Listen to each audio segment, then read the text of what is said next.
Hello everybody, this is Lutz21 again. The title of this video is My Recovery from Selective Mutism. So, I already made a video about the same topic, but I'm replacing it with this video so I can do a better job of talking. So, first I'll tell you about my behavior in school. So, first I want to say that I did ask my mother why I didn't go to a Jewish day school. I was raised Jewish.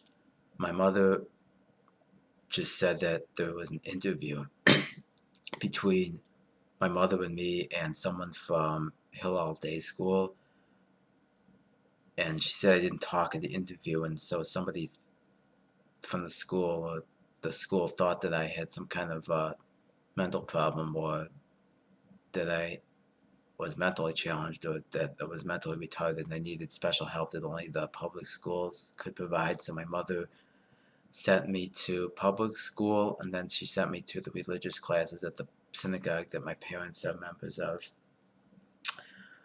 So, in kindergarten, starting at the beginning of kindergarten through third grade, I generally didn't talk in school.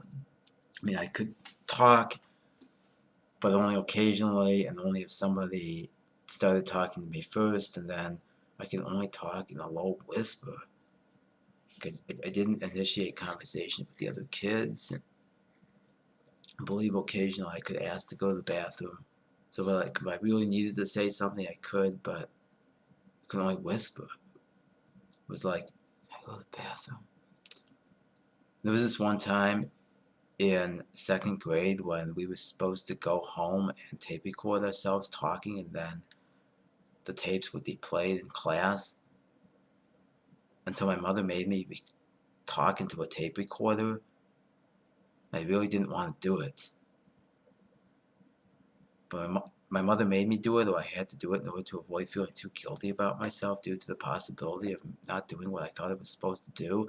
And I don't know why I didn't refuse to give the tape to the teacher at school, but the tape was played in class, and I was starting to slink off my chair, and it was like the worst, most terrible embarrassment of my life.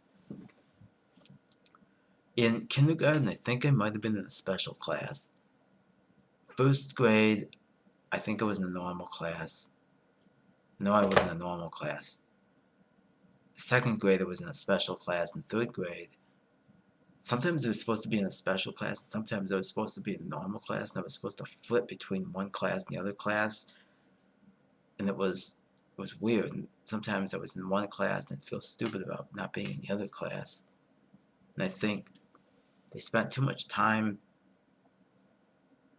teaching me about counting money and telling time, and it was like a disservice to me.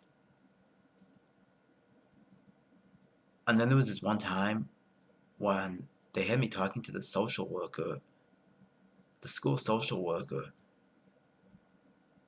and I was almost on the verge of saying things about my dad, but then I chickened out and I said good things about my dad. See, the thing is, my dad is weird. Like, the first time I ever heard the word Asperger's syndrome was when my dad and my grandmother on my dad's side, so when my dad and his mother were talking to each other on the phone, they were actually talking about my dad. Like, they weren't even talking about me. And the thing is, my dad has meltdowns and tantrums frequently, so like he'll lose stuff, he'll get frustrated, and then he'll start banging on the walls and running around and making noises. It goes something like this. Why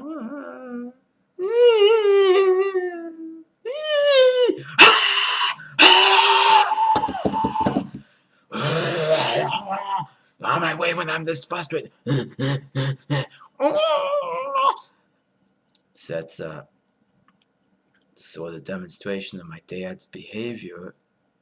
And if I had to guess or tell you why I think I didn't talk in school, I think it's because if I talk, other people will go apeshit crazy and yell and scream their asses off at me, or worse, or people will be angry or hostile by default, and then people will be likely to get all angry and have a meltdown or tantrum at me at the drop of a hat.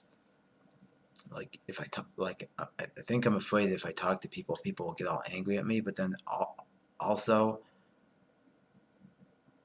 I think I was sort of barely conscious of the fact that if I had talked, then I would have to talk about my dad, and then it would make.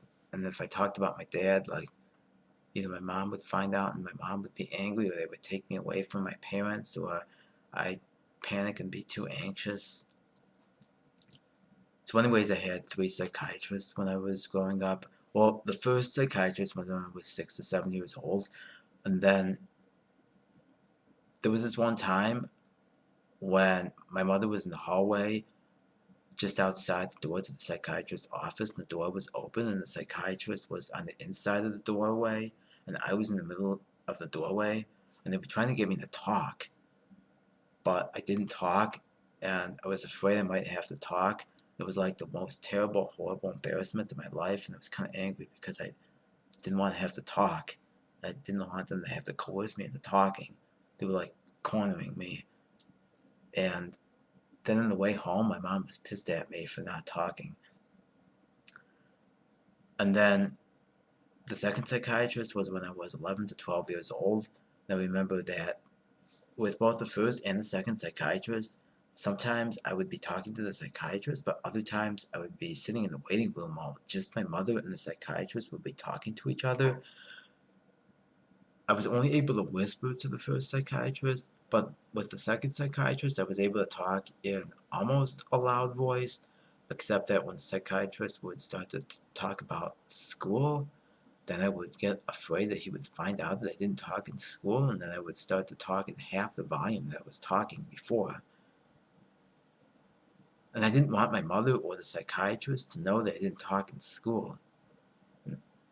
I don't know what I was thinking. I don't know how I could be such a fool and think that my mom and the psychiatrist didn't know that I didn't talk in school. I mean, I was at the psychiatrist because I didn't talk in school, I think. Or maybe I was at the psychiatrist's.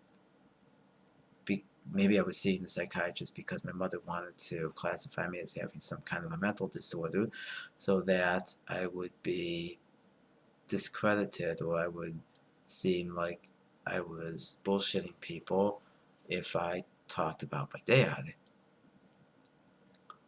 So anyways, I did have a bar mitzvah ceremony.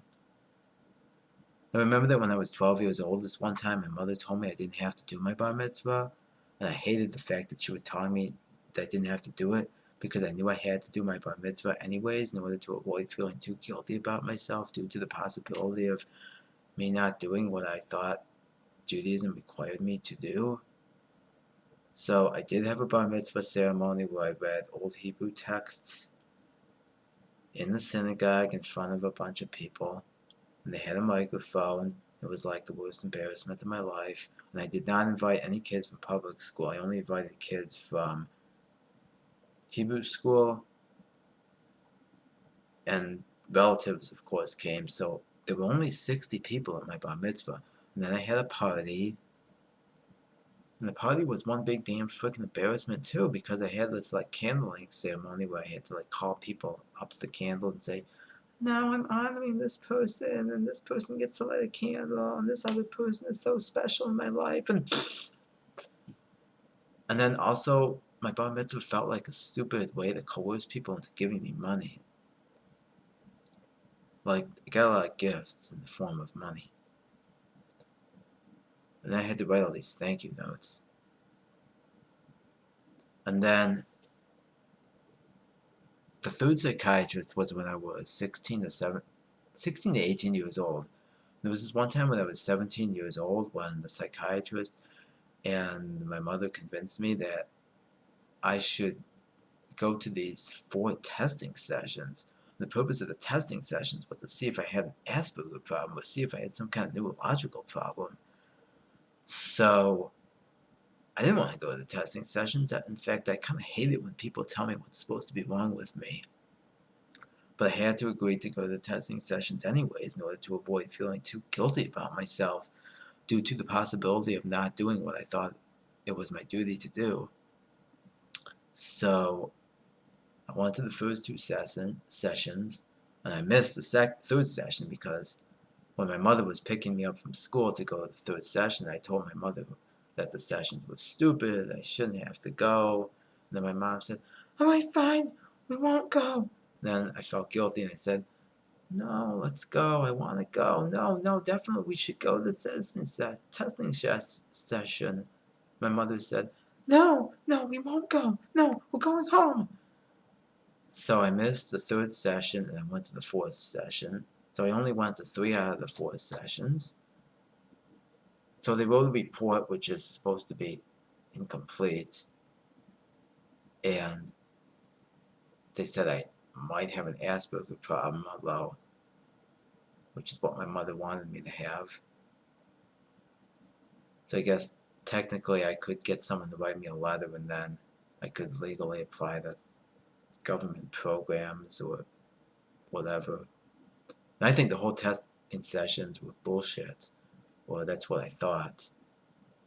I don't know if I'm supposed to have to say I have an Asperger problem in order to avoid feeling too guilty about myself due to the possibility of me not having the mental problem I'm supposed to have, or whether I shouldn't care what you think. I'll tell you more in the next video.